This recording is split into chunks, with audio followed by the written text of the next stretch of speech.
Hey there, welcome back. So, I think it's pretty self-evident just based off my upload schedule that I haven't been all that into Minecraft recently. However, I did watch Edgerunners and I just finished up my first playthrough of Cyberpunk 2077. Did the Aldecaldo ending and all that, and rest in peace to the man in heaven. But I gotta say, Rebecca got done dirty, you know? Like, when they first introduced her, I'll admit that I wasn't a huge fan. Thought she'd be the psychotic, abrasive Harley Quinn type, just there for some comedic relief.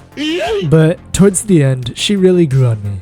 Especially with David's whole "I'm built different" shtick. Like, yeah, you are built different, but you're not that guy, you know what I mean? I mean, don't get me wrong, I like David and Lucy. I like most of the cast, actually. But I will say that Rebecca displayed a surprising amount of empathy and maturity in the last few episodes. And because of that, we're gonna be building Rebecca's apartment complex in Minecraft. It was either that or Mega Building H4, which was David's apartment complex. But that'll have to wait for another video. Maybe.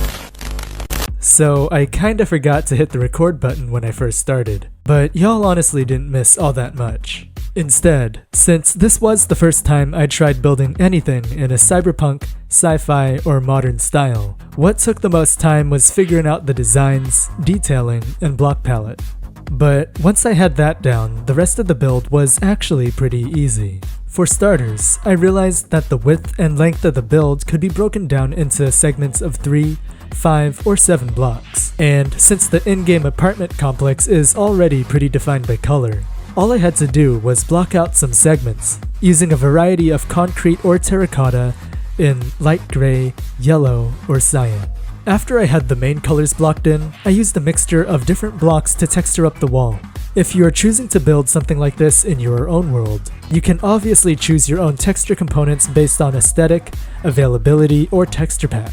For me, I used waxed weathered copper, prismarine, and cyan concrete powder to texture the cyan segments, oak block variants to texture the yellow segments, stone, andesite, gravel, and other gray blocks in the light gray concrete segment, and finally mud and red terracotta to texture up the light gray terracotta segment. After that, it's just a matter of adding in some details, which I accomplished using some iron bars, walls, chains, and other blocks as well. And after you get those base designs down, it's pretty easy to apply them to the rest of the build. Moving on, I found that the right wall of the build would have been pretty bland if not for the emergency stairwell. Having the stairwell breaks up the symmetry and adds a little bit of detail to an otherwise flat wall. While we're on the topic of detail, if you're having trouble making a wall or other large part of your build stand out, the best advice I can give you is add some depth.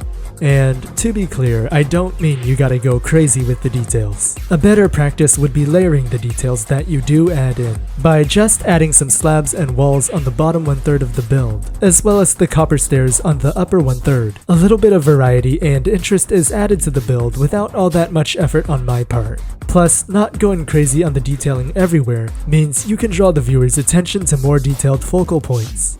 Now, honestly, the back wall of the build is not very interesting, so I'll give y'all another tip instead. Now, this probably sounds like common sense, but our gaze is more easily attracted by brighter, more saturated colors. It's definitely something I need to practice and keep in mind, especially considering the focal points for larger builds. The final left wall is pretty much like the other three, with the only notable difference being a yellow focal point wrapping around from the front of the build. Now, I gotta be honest, but moving on to the roof of the build, I had no idea what I was doing. For starters, the roof of the reference apartment complex had a bunch of sci-fi designs that I'd never played around with before. On top of that, I didn't have a bird's eye view of the roof, which meant that I kinda had to guesstimate for part of it. But once the roof was done, all I had to do was add in a few external details, like a road and a sidewalk. And with that, the build is finished. But if you want to pick up a world download, I put it on my Patreon in the description. And I'll be putting my past and future builds there as well. All of the earnings will be going to upgrading my equipment, so if you like my content, then I'd really appreciate it if you went and checked it out. But with that being said, that's gonna have to be it from me. Thank you so much for watching, and I'll catch you in the next one. Peace.